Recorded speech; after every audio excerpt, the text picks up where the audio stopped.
we have this saying that intent counts more than technique. What's that mean? It kind of comes off that old saying that people don't care how much you know until they know how much you care. So the idea is, in selling, if we're really focused on helping someone else succeed, we really have to understand, well, so what does success mean to them?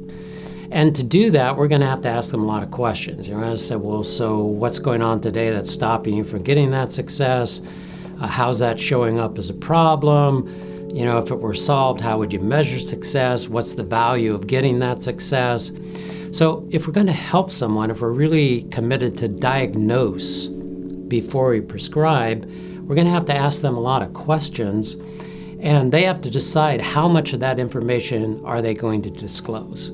And that they're going to make a judgment about our intent. Well, so you're asking me all these questions, so why? Where are you coming from? I'm not necessarily going to go where you want to go till I know where you're coming from. That in the human beings, we have this little thing in the back of our brain here called the amygdala. It's part of our old brain. It's been around, millions and millions of years. It has the function of saying safe or not safe. And it all starts with their perception of our intent. Where are we coming from? What's the reason or purpose we're asking these questions? And the good news about intent is we can establish it on purpose. We can take some time to clarify, well, what is an intent? What is an intent that would serve both me and the client equally? That if they perceive my intent completely transparently, they would at least open that trust valve a little bit, start opening up, and if it stayed okay, if it stayed safe, we could kind of keep on having an open dialogue.